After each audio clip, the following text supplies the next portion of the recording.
Class है, ज्यादा बड़ी नहीं होगी, हालांकि चाहे तो हम इसे बहुत बड़ा कर सकते हैं, क्योंकि हम पढ़ेंगे कुषाण वंश। आज क्लास में क्या पढ़ेंगे? कुषाण वंश।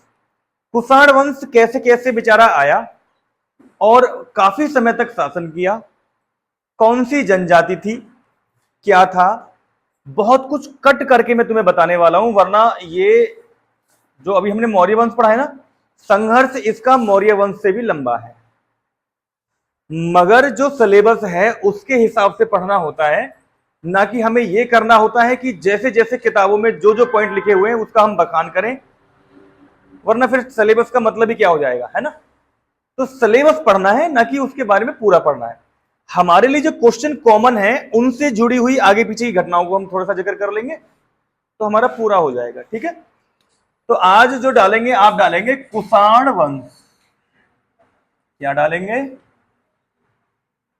कुषाण वंश। कुषाण डायनेस्टी को हमें पढ़ना है। अब कुषाण डायनेस्टी में बहुत सारी चीजों को छोड़ते हुए सीधा हम चलते हैं। हालांकि ये जो कुषाण वंश है ये सीधा सीधा एक कबीले ही जनजाति से जुड़ा हुआ है। कबीले में जनजाति हुआ करती थी यूची, है ना। बताते हैं कि ये यूची जनजाति चीन के आसपास या चीन में यहां आसपास ये निवास करती थी, ठीक। और धीरे धीरे संघर्ष हुआ, आगे बढ़े और धीरे धीरे आगे के चल करके कुषाण वंश की स्थापना हुई। कुषाण वंश को पढ़ने से पहले अगर हम इनकी बाकी बैकग्राउंड को पढ़ें तो बहुत समय निकल जाएगा, 2 क्लासें निकल जाएंगी, मगर उसका कोई मतलब नहीं है। तो मतलब जो है उसको सीधे सीधे लगते हैं। तो पहला क्वेश्चन जो बनता है टू द पॉइंट ये बनता है, कुषाण वंश का संस्थापक। कुषाण वंश का संस्थापक कौन है? बोलो बेटे। कुजल कडफिसेस। कुजल कडफिसेस ने क्या किया? कुछ कबीलों को, कुछ दोस्तों को, कुछ छोटी मोटी रियासतों को इकट्ठा किया, मतलब संघर्ष तो इसका भी है ना, इकट्ठा करके और ये भारत की तरफ बढ़ा। इसने कई सारे इलाके जीते और एक नए वंश की स्थापना कर दी। कौन सा? कुषाण वंश। तो कुषाण वंश का संस्थापक बच्चों कौन हो गया? कुजल कडफिसेस। तो हमसे क्या क्वेश्चन बनता है, बताइए कुजल कडफिसेस कौन है या कुषाण वंश का संस्थापक कौन है? तो कुजल कडफिसेस। कुजल कडफिसेस पे ज्यादा कोई क्वेश्चन नहीं, इसने वंश की स्थापना कर दी, 4-5 इलाके जीत लिए, 4-5 राज्य जीत लिए और आगे अपना काम करता रहा।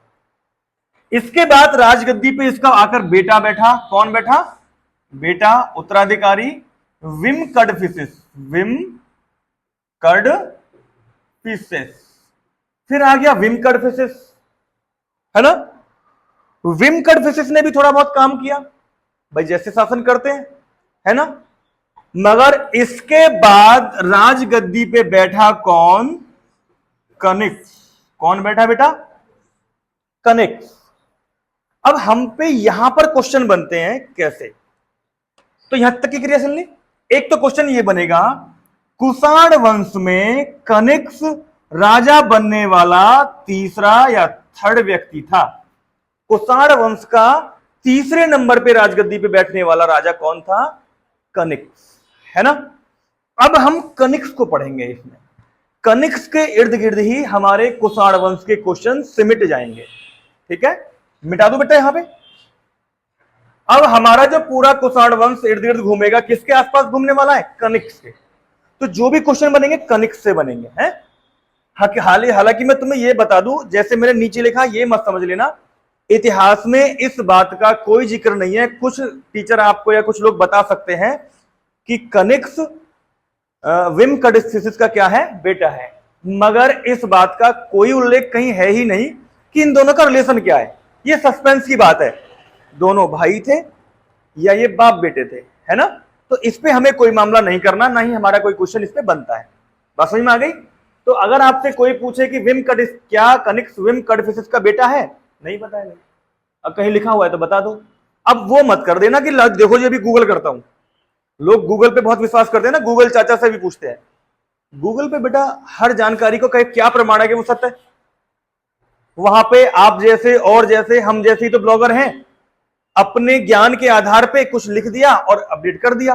अब आपने सर्च किया कनिष्क का पिता कौन है, ढूंढ के देखो कैसे मिलेगा, मिल नहीं पाएगा, है ना। तो समस्या आएगी ना। अब क्या होगा, कोई ब्लॉगर ऐसा होगा जिसने भाई तैयारी की होगी और वहां उसने किसी के कानों में सुन लिया कि भैया ये था, वो उसी को अपडेट कर देगा। जब भी सर्च मारोगे तुम्हें कोई ना कोई आर्टिकल मिल जाएगा। मगर ऐसी ट्रस्टेबल विकिपीडिया या साइट पे आपको जाना है जिससे तुम्हें विश्वास हो। गूगल पे भी अगर कभी सर्च करो ना, तो जो तुम्हारी ट्रस्टेबल साइट है उस पर विश्वास करो, उसकी साइट से कुछ मिला हुआ है तो। वरना भैया आजकल तो किसी को कंटेंट की कोई परवाह नहीं है, जो मन चाहे वो लपेट देते हैं, है ना। तो आगे बढ़े बच्चों, क्या डालने वाले हैं हम, कनिक्स। कुषाण वंश में क्या डालने वाले हैं, कनिक्स। कनिक्स, तो कनिक्स कुषाण वंश का कौन से नंबर का राजा है बच्चों, वेरी गुड, तीसरे नंबर का राजा है ना। अब यहां पे लिखोगे कुषाण वंश का सबसे प्रतापी और महान राजा। ये सबसे प्रतापी और सबसे महान राजा जिसका इतिहास में ज्यादा नाम लिया जाता है ना। हालांकि मैं तुम्हें बता दूं, ये सारे राजा आए तो यहां पे लूटपाट के इरादे से, बिल्कुल अंग्रेजों वाला मामला। अंग्रेज भी यहां लूटने ही तो आए थे, मगर उन्होंने देखा कि यहां लूटने से बेहतर तो यहां पे शासन करना है, लूटने से आसान शासन करना है, तो वो शासन करना स्टार्ट कर दिया। तो अब भारत में जितने भर भी लुटेरे, जो भी विदेशी शक्तियां आई, वो शासन ही करने लगी। भाई लूटने वाटने में कुछ नहीं रखा है, इनको तो निचोड़ो, इनकी संस्कृति को बदल दो, इन्हें बदल दो, है ना। तो कुषाण वंश में कनिक्स का प्रभाव, कनिक्स पे भारतीय संस्कृति का प्रभाव, और कुषाण का या कनिक्स का भारत की संस्कृति पे प्रभाव, दोनों का आपस में लगाव ज्यादा हो गया। कहते हैं कनिक्स बहुत सहिष्णु राजा था। सहिष्णु समझते हो, सहिष्णुता ये शब्द ऐसा ही है संविधान का, मतलब भारत में है नहीं, है सारे धर्म समान, संविधान में लिखा हुआ है ना, सारे धर्म समान, है ना। भारत की इंटरनेशनल लेवल पे कोई धार्मिक पहचान है, धार्मिक पहचान होती तो खुल के कहते ये इस्लामिक कंट्री है, ये क्रिश्चियन कंट्री है, ये हिंदू कंट्री है। मगर भारत की कोई ऐसी पहचान है, पाकिस्तान की है इस्लामिक कंट्री है, अफगानिस्तान की है इस्लामिक कंट्री है ना, बांग्लादेश इस्लामिक है ना, जहां इस्लाम को मानते हैं लोग। मगर भारत की पहचान बताना क्या है, भारत की पहचान नहीं, भारत मेरी नजर में रायता कंट्री है, यहां सब समान है। समान कैसे, अब समानता की बात आएगी तो यहां पे अब हम भटक ही जाएंगे, दूसरे ट्रैक पे चले जाएंगे, है ना। ठीक है, जिन लोगों की बहुलता होती चली जाएगी उनकी समानता, वही समानता का दमन करते चले जाएंगे। अब छोड़ो, ये ट्रैक थोड़ा सा भटक जाएगा, हम आगे निकल जाएंगे। अब आते हैं वापस लौट के। कहते हैं कनिक्स सारे धर्मों का सम्मान करता था, क्या करता था, मगर मुख्य रूप से बौद्ध धर्म में कुछ ज्यादा इंटरेस्ट लेता था, है ना। मगर ये साक्ष्य पाए गए हैं कि कनिक्स ने जो सिक्के चलाए अपने समय में, तरह तरह के सिक्के चलाए, मुख्य रूप से दो भाषाओं में सिक्के चलते थे, यूनानी और ईरानी, है ना। दो भाषाओं में सिक्के चलते थे, लगभग कई सारी मेटल के सिक्के चलाए। अब सिक्कों पे यूनानी, ईरानी सारी सभ्यताओं का कुछ ना कुछ उल्लेख मिलता था, भाषा का मिलता था, राजाओं का मिलता था। मगर यह अंदाजा लगाया गया क्योंकि इसके समय के सिक्कों में बौद्ध धर्म का भी कुछ ना कुछ मिलता था और हिंदू देवी देवताओं की भी तस्वीरें पाई गई, तो माना गया कि यह सारे धर्मों का सम्मान करता था और एक विशाल साम्राज्य इसने स्थापित कर लिया था। और धीरे धीरे जब, और इसके खत्म होते ही वो सारा साम्राज्य खत्म। अब आते हैं कि हमारे लिए क्वेश्चन क्या बनते हैं। लिखो, सबसे महान राजा हो गया बच्चों, लिखो कनिक्स का राजगद्दी पे बैठने का समय, क्वेश्चन टू द पॉइंट आओ, राजगद्दी पर बैठने का समय 78 एडी। कनिक्स का राजगद्दी पर बैठने का समय कितना है, 78 एडी। इस दिन को ऐतिहासिक बनाने के लिए इसने क्या किया, एक संवत चलाया। क्या चलाया बच्चों, संवत। कौन सा, शक संवत, है ना। वो आज हमारा क्या है, राष्ट्रीय पंचांग 57 में अपनाया था, है ना। और कई बार आता है क्वेश्चन पूछते हैं कि बताइए पंचांग में या भारतीय कैलेंडर में पहला महीना कौन सा है, चैत्र।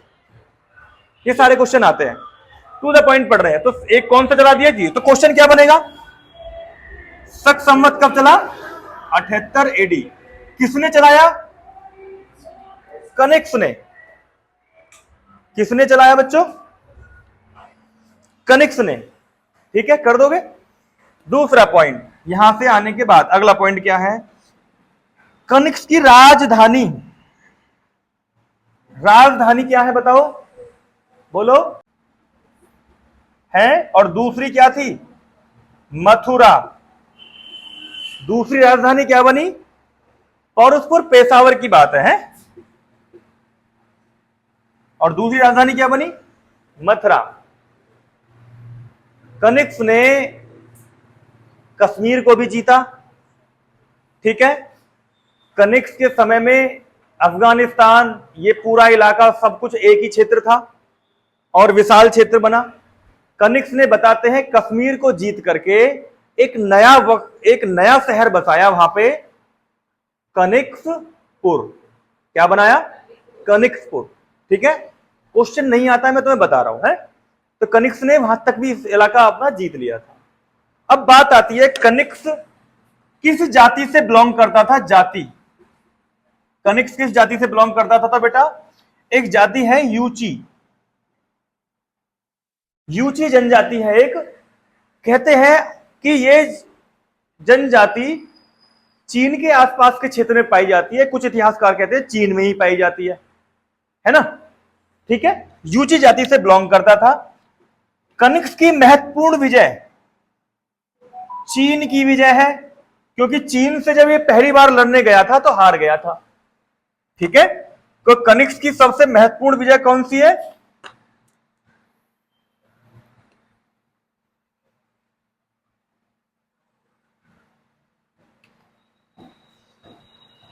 महत्वपूर्ण विजय है चीन की विजय। कर दोगे। अब यहां से आगे अब चीजों को स्टार्ट होगा कि एक विशाल साम्राज्य, कुशल शासक, अच्छा योद्धा, समझदारी अच्छे लेवल की, सारे धर्मों का सम्मान, सबको साथ ले रहा है, तो बड़ा एम्पायर तो बनाएगा ही बनाएगा। ठीक है, तो होता क्या है कि अब बड़ा एम्पायर बनेगा तो समझो है क्या, कहते हैं कनिक्स के समकालीन या कनिक्स के दरबार में महान महान रत्नों की भरमार थी, है ना। तो कनिक्स के दरबार और समकालीन, एक हेडिंग डालोगे, कनिक्स के दरबार में अथवा समकालीन रत्न। तो कनिक्स के समकालीन मतलब उसकी छत्र छाया में ही है, उसके पास ही है, उसने इनको संजो के रखा हुआ है।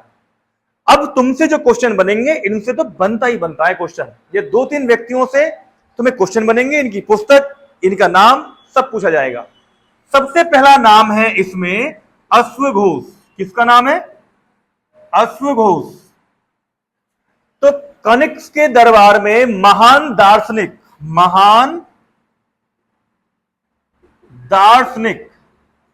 आज के टाइम में आप इन्हें टूरिस्ट कह देते हैं।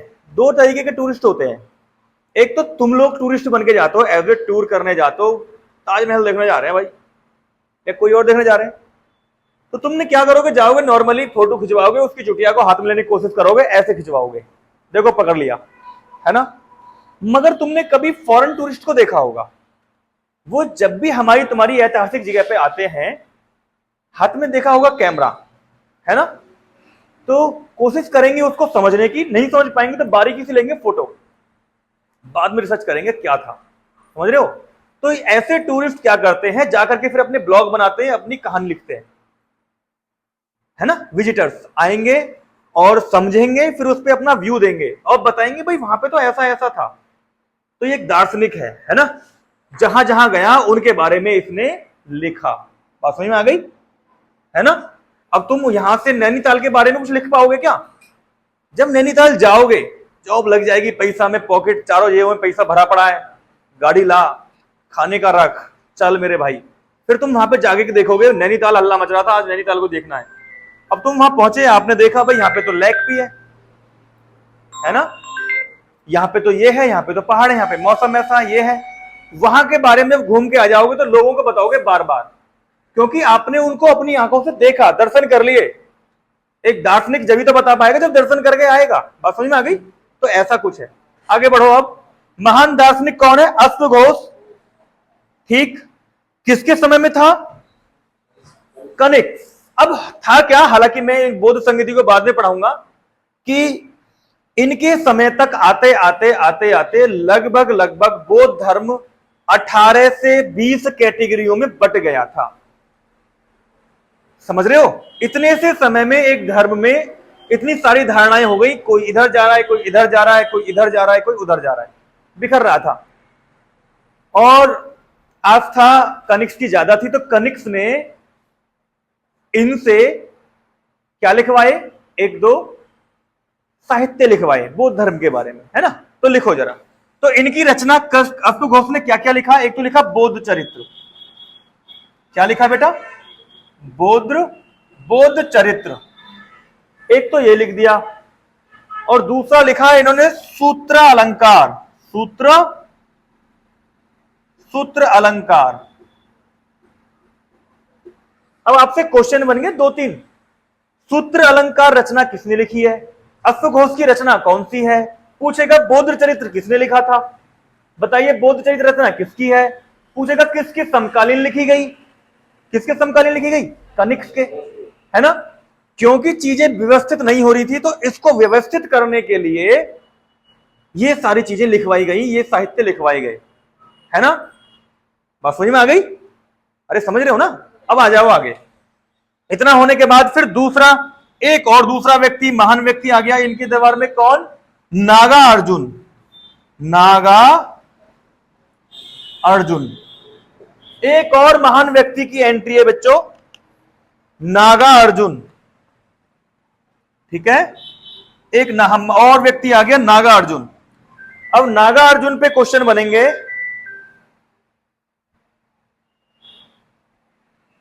नागा अर्जुन पे क्वेश्चन बनेंगे। नागा अर्जुन की पुस्तक, सबसे पहले तो रचना याद करनी है सबकी। बताओ कौन सी है? नहीं पता? माध्यमिक सूत्र। लिखो, नागा अर्जुन ने क्या लिखी है? माध्यमिक। नागा अर्जुन की पुस्तक है माध्यमिक सूत्र। ठीक, माध्यमिक सूत्र नागार्जुन ने लिख दिया। अब नागार्जुन को क्या कहा जाता है? एक क्वेश्चन और बनेगा। भारत का आइंस्टीन। भारत का आइंस्टाइन या आइंस्टीन किसको कहा जाता है? समझ में आ गए? वैज्ञानिक आइंस्टीन एक। तो ये क्या है? एक तरीके से मैथमेटिशियन है। कौन है? गणितज्ञ। अगला पॉइंट इनसे पूछा जाता है, शून्यवाद का जनक किसको कहते हैं? नागार्जुन। कितने क्वेश्चन बन गए? 3 तो सीधे सीधे बन गए बच्चों। 4, नागार्जुन किसके समय में था? कनिष्क के समय में। इनमें से कौन सा था? नागार्जुन। नागार्जुन ने क्या लिखा? माध्यमिक सूत्र। ठीक, भारत का आइंस्टीन कौन है? यही है। उसके बाद शून्यवाद का जनक कौन है? यही है। अब आ जाओ क्रॉस करके, शून्यवाद का जनक किसे कहा जाता है? दूसरा क्वेश्चन, भारत का आइंस्टीन किसको कहा जाता है? उसके बाद माध्यमिक सूत्र किसकी रचना है? और ये क्या है? एक तरीके से गणितज्ञ, मैथमेटिशियन। बहुत समझ में आ गई? मिटा दूं क्योंकि 30 भी तो करना है, अभी नीचे जगह नहीं है। तो बच्चों यहां याद हो रहा है आपको? लाइन केवल एक है, कंटेंट का नाम है, बाकी आपको सारे क्वेश्चन बनाने हैं। बार बार कहता रह रहा हूं कि भैया क्वेश्चन बनाने सीख जाओ, है ना? लाइनर या रट्टा मत मारो। जैसे एक रेलवे की एक बुक आती है रैपिड टाइप से, है ना? लाइनर एक ही क्वेश्चन 50 बार रिपीट है। कंटेंट को याद कर दो। चरक को हम पी गए घोट के, अब चरक से कुछ भी पूछे भूलोगे क्या? है ना? तो समझ में आ गई? अब आ जाओ अगला पॉइंट। चरक नहीं था, ये तो अभी नागार्जुन था। चरक तो अब आएगा, सॉरी, चरक तो अब तीसरा व्यक्ति कौन है बच्चों? अभी चरक का नाम अब आएगा, बता दिया करो है। अब एक और व्यक्ति चरक। चरक ने पुस्तक लिखी चरक संहिता। चरक ने क्या लिखा? चरक संहिता लिख दी चरक ने। अब क्वेश्चन देखो, दो तो जनरेट हो गए और 2 से 4 बनने में देरी नहीं होगी। रट्टा मारोगे दिक्कत आएगी, 4 याद करने पड़ेंगे। रट्टा नहीं मार पारोगे तो केवल ये 2 शब्द याद करने पड़ेंगे। क्या? चरक किसके समकालीन? कनिष्क। कनिष्क के दरबार में महान चिकित्सक। चरक कौन है? ये शब्द पूरा लिखेंगे, महान चिकित। तो चरक कौन है बच्चों? चरक कौन है? महान चिकित्सक, आयुर्वेदाचार्य। वैद्य जी कहते, वैद्य जी, वैद्य जी कहते, वैद्य जी हैं। तो चरक कौन है? एक वैद्य है, आयुर्वेदाचार्य है। आज के समय में अगर बोलो तो गोल्ड मेडलिस्ट एमबीबीएस कह दूं क्या? आज तो ये डिग्रियों की बात आ गई ना। क्या इन चरक को, नागार्जुन को किसी डिग्री की जरूरत है? आज बिना डिग्री के हम ऐसा फील करते हैं हम तो अनपढ़ हैं, नहीं करते हैं? अलग ही अकड़ मिलेगी। एक तो हो एमए, मतलब एमए की डिग्री लेने वाला धारक, और एक उससे एमए से जिसने डिग्री ले रखी है उससे भी ज्यादा ज्ञानी आदमी है ना। गर्व कौन सा फील करने वाला है? जिसने एमए का वो कागज ले रखा है, यूनिवर्सिटी ने ठप्पा मार दिया, तू है पोस्ट ग्रेजुएट। नॉलेज को और अपने आप को किसी डिग्री की जरूरत नहीं होती, है ना। और देखो यहां पे एक खेल और है, और ये कंपटीशन में भी ये बेचारा करे क्या, इसके बिना है भी नहीं कुछ भी। ये क्या है कि भाई सॉरी, ये खेल ये है, जिसके ज्यादा नंबर वो ज्यादा इंटेलिजेंट, और जिसके कम नंबर वो कम इंटेलिजेंट। अब खड़ा कर लो सबको सुनाने के लिए। पता चली जिसके कम नंबर आए उसने ज्यादा सुनाया, वो ज्यादा अच्छे से लोगों में बैठ के बोल पाया, वो ज्यादा से ज्यादा अपनी बातों को दूसरे को समझा पाया। और एक जो नंबर लेकर आया हाई, वो 4 लोगों में खड़े होकर बोल ही नहीं पाया। ऐसे नंबर का कोई मतलब है क्या? अरे कोई मतलब नहीं बनता। और जिसका नंबर आ जाता है वो तो परम ज्ञानी है ना, उससे बड़ा ज्ञानी तो है। और कहा जाता था कि 16 वर्ष की आयु तक 16 से 18 सब्जेक्ट ही पढ़ने थे, उसके बाद पढ़ाई का चैप्टर क्लोज। कोई व्यक्ति बेरोजगार नहीं रहता था। क्यों? कोई भी व्यक्ति 16 में से किसी एक में तो इंटरेस्ट आएगा। जैसे आज है, आज तुम्हारे सामने देखो टिपिकल क्या बना दिया है, तुमको तो हिंदी भी पढ़नी है, तुमको रीजनिंग भी पढ़नी है, तुम्हें मैथ भी पढ़ना है, और जीके जीएस, उसके बाद करंट अफेयर, ये भी पूछ लेंगे वो भी पूछ लेंगे। कोशिश करेंगे भारत का राष्ट्रपति ना पूछ करके अमेरिका का पूछे। भाई हम पढ़ भारत में रहे हैं, अमेरिका के राष्ट्रपति को क्यों बताएं हम? आप बताओ क्या मतलब है उसका? इब्राहिम लिंकन को पूछ रहे हैं क्या, और क्या लगता है वो हमारा?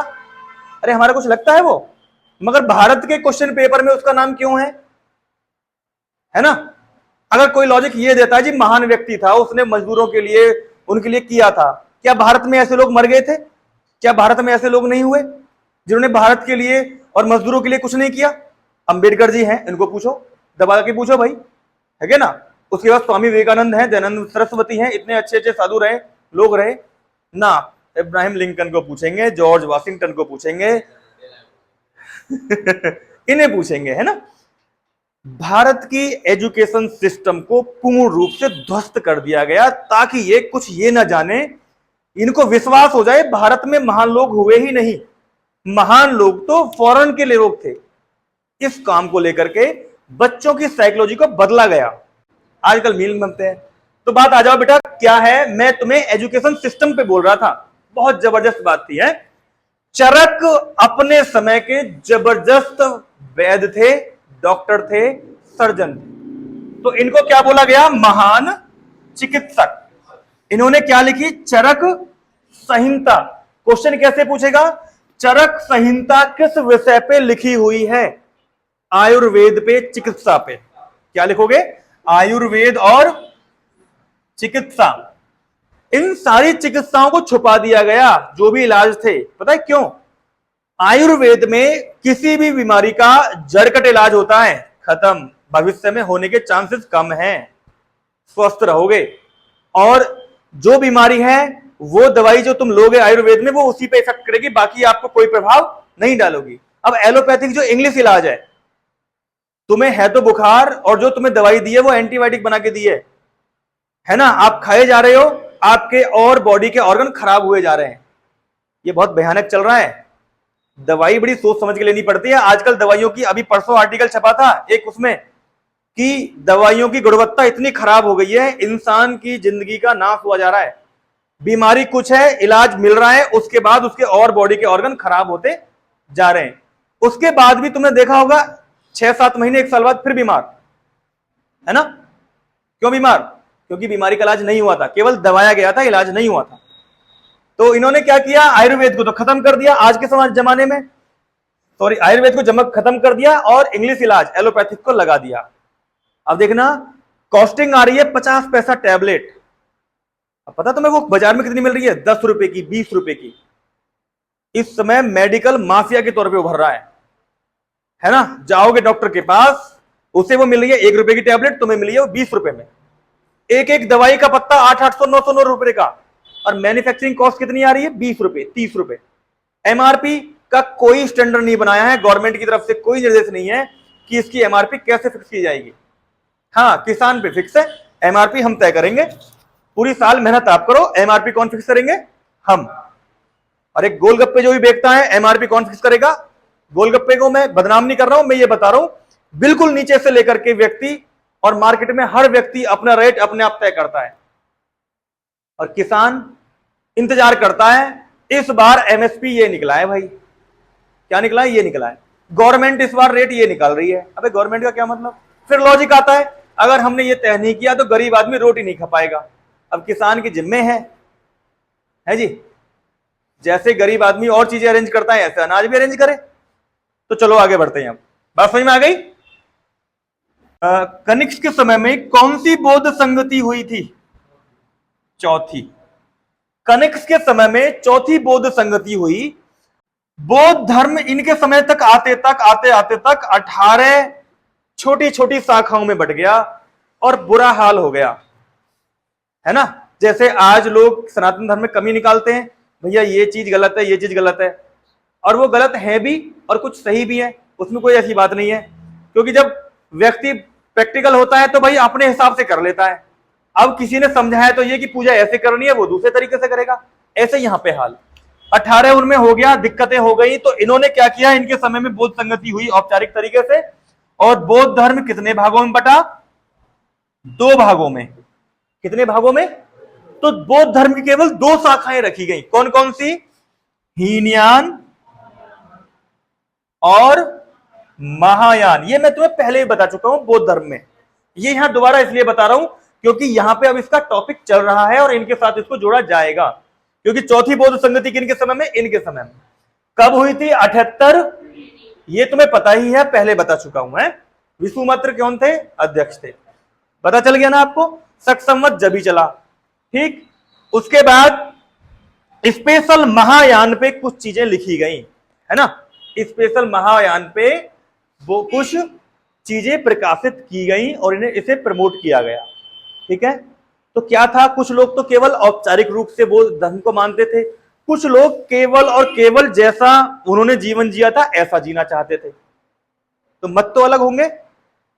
बौद्ध धर्म में मूर्ति पूजा निषेध थी, और आज आते आते ये हाल हो गया है, कोई चरणों को पूज रहा है, कोई कुछ पूज रहा है, कोई कुछ पूज रहा है। मतलब तुम्हें सिंपल सी बात है, जैसे जैसे चीजें आगे बढ़ेंगी ना, कुरीतियां अपने आप आएंगी। ये बिल्कुल ऐसा है, 4 दोस्त हैं, एक दोस्त ने किसी व्यक्ति से कुछ कह दिया इस चौथे के बारे में। अब ये बात इस तक पहुंचानी है, फोन है नहीं, फोन है भी तो कहीं नहीं गया, तो क्या करेगा, इसको ये यहां बोलेगा, इसको यहां बोलेगा, इसको यहां बोलेगा, यहां बोलेगा। तुम्हें लग रहा है इतनी बात अगर यहां पे कही गई होगी तो यहां पे कितनी हो जाएगी? इतनी। यहां से यहां जाएगी तो हो जाएगी इतनी, और यहां पहुंचने तक हो जाएगी इतनी। कुल मिला के जब एक व्यक्ति यहां से चलता है और दूसरे स्थान तक पहुंचता है तो उसका प्रारूप बिल्कुल बदल जाता है। ये बात सत्य है ना। अंतिम क्वेश्चन कनिष्क के बाद यहां पे, अभी अंतिम क्वेश्चन कहां, अभी तो और बचा है क्वेश्चन, याद आ गया। क्या क्वेश्चन है? तो मैंने तुम्हें सिक्के बताए थे बच्चों, है ना। तो सिक्कों में आगे लिखोगे आप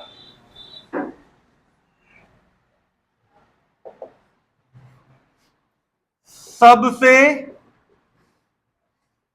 शुद्ध सोने के सिक्के किसने चलाए? हाँ, तो किसने चलाए बेटा? कनिक्स, है ना। पहला ऑप्शन ये हो सकता है कनिक्स। अगर ये ना हो तो क्या हो सकता है? कुषाण या कुषाणों ने। ऐसे भी हो सकता है, कनिक्स या कुषाणों ने, दोनों ऑप्शन हो सकते हैं। शुद्ध सोने के सिक्के का मतलब है बेटा 24 कैरेट गोल्ड। 24 कैरेट गोल्ड, है ना। सबसे शुद्ध सोने के सिक्के। सोने के सिक्कों पे 3 क्वेश्चन बनते हैं, मैंने उस दिन बता दिया था तुम्हें, है ना। पहले यवनों ने, शुद्ध सोने के इन्होंने, और अधिक मात्रा में गुप्तों ने, है ना। हालांकि इन्होंने और भी मेटल के चलाए, मगर फेमस कौन से हुए? ये, क्योंकि ये शुद्धता का लेवल ज्यादा था, है ना। क्योंकि सोना जो शुद्ध होता है वो 24 कैरेट होता है। आभूषण यहीं पे लिख लो, आभूषण जो बनते हैं वो 18, 20 और 22 कैरेट के बनते हैं। समझ रहे हो? 18, 20, 22 कैरेट के बनते हैं। मगर जब तुम सोना लेने जाते हो तो तुमसे 18 कैरेट देकर के रेट किसका दिया जाता है? 24 का, है ना। और माता पिताओं से बनाई नहीं ली जाती, है ना। वो कहते हैं बनाई ना ली माने। अब मम्मी पापा को कहा पता कितने कैरेट चेप दिया तुम्हें? समझ रहे हो ना। अब देखना 75,000 रेट है। किसने का? 24 कैरेट का है। 24 कैरेट का, 24 कैरेट का 24 का भाग दे दो, 1 कैरेट का रेट निकलेगा। अब मान के चलो उसने तुम्हें दिया कितना? 18 कैरेट। कितने कैरेट का आ गया? 6 कैरेट। कितने कैरेट खा गया? 6 कैरेट। 75,000 रेट है 24 कैरेट का, 10 ग्राम का, जिसे तुम्हारी भाषा में कुछ लोग तोला बोल देते हैं। 1 तोले की चैन बनवा दी है भाई आपका। बचा जाता है बंदा 10 ग्राम पे। प्रत्येक 75,000 में से तुम्हें देखना दिया कितना है? 75,000 का माल ना दिया, कितने का दे दिया? अगर 7 से मिलाऊं, 7 6 42, 30, 35, 40,000 का माल मिला है मात्र तुम्हें, है ना। ऐसे ही 20 कैरेट पे मामला है। जब जाओ कभी खरीदारी करो, हालांकि ये पढ़ाई से हटके बता रहा हूं क्योंकि हमारे छात्र को पता होना चाहिए। सोने की खरीदारी करने मम्मी पापा जाएं, उनको पता नहीं है बच्चों। तुम खुद जाओ और पूछो भाई ये कितने कैरेट गोल्ड है, ISI हॉलमार्क है। बोला जी हाजी तुम न लेने पाओगे। क्यों? अजी GST जाएगा, ये जाएगा, बनाई जाएगी, ऐसे जाएगी। भैया ले ले, बिल्कुल ले ले। क्यों? हो सकता है वो तुम्हें ये दिखा करके थोड़ा महंगा बताए कि देखो ऐसे लोगों तो महंगा मिलेगा। समझ रहे हो? वो कहेगा GST, मेकिंग चार्ज, ये सब मिलाकर के तुम्हें तो महंगा पड़ रहा है जी, ले लो, क्योंकि उस पर आएगी ISI हॉल मार्क। अगर आपने 22 कैरेट में कोई सोना खरीदा है, 10 साल बाद बेचने जाओगे, है ना, बिना कोई कमीशन कटे उतने में ही बिकेगा। समझ रहे हो? अरे बात समझ में आ रही है? अगर आपने ऐसा ना करके थोड़ा सस्ता ले लिया, ना कोई बिल चाहिए, कुछ ना चाहिए जी, छोड़ दो, तो क्या होगा? जब जाओगे न्यो कहेगा यहां में तो इतना कटाएगा जी, इतने में जाएगी। अब और बताओ ना, मैंने पीतल दे दिया तुम्हें, सोना तो दिया ही नहीं था। समझ रहे हो ना? तो बात समझ में आ गई बच्चों। अगर सोना खरीदना है तो शुद्धता के साथ खरीदो, वरना क्या करोगे? सोना नहीं खरीदना है तो कुछ लोग क्या करते हैं, सोने की चीजें खरीद खरीद के घर में रख देते हैं। बेचने की बारी आती है तो वो बिकता भी क्या है? कट के बिकता है। चाहे छीजन बोले हैं तुम्हारी भाषा में, बोले ना बोले, भाषा सारी बताए मेरे को, ऐसी बात नहीं है। देखो पढ़ाई का मतलब थोड़ी ना अपनी भाषाएं भूल जाएंगे अब। देखना, जब दिया था जब खा गया जो तुम्हारी बचत थी, और जब देने गए फिर खा गया। तो तुम्हारे हाथ में क्या आया? आया कुछ? गोल्ड खरीदो शुद्धता के साथ। सबकी शादियां सब अपनी माता बहनों को सबको देते हैं, तो जब खरीदो ना तो सोच समझ के खरीदो भाई। बिल ला, उसका फायदा ये होगा, अगर बिल ना लोगे तो वाई के यहां बिकेगी केवल। वह पता हो मेरे यहां में कितना खाएगा पहले ही, अब तक कम खा लेता हूं। अगर वह तुम कहीं और ले गए, वो कहता कूड़ा है जी, सोना तो है ही ना। वरना तो ट्राई करके देख लो, जो तुम्हारे घर में रखा हुआ है उसका बिल नहीं है, जिससे लिया था उस पे मत ले जाना, पड़ोसी पे ले जाना या कहीं दूर ले जाना। लेने से मना कर देगा, मैं नहीं लेता जी, हमारे यहां अलाउ नहीं है।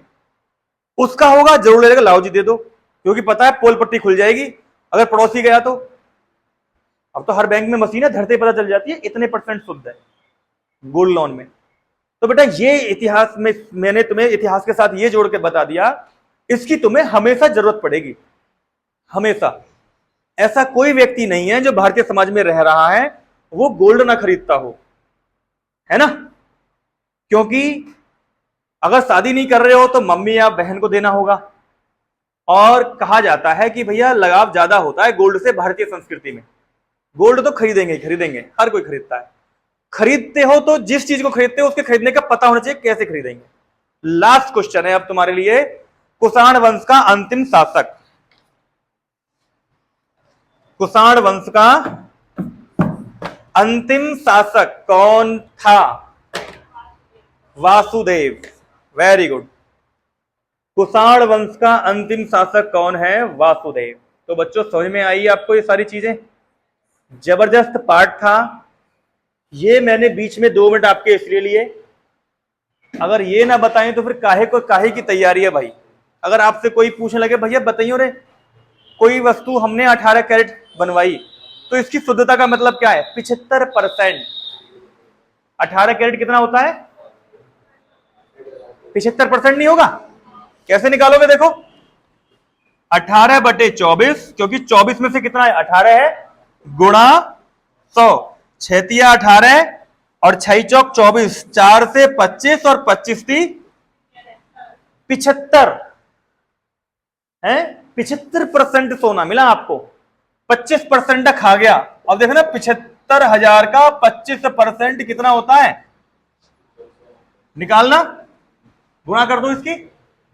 25 पंजे 125 निकालना, 75 की 25 में गुणा करो,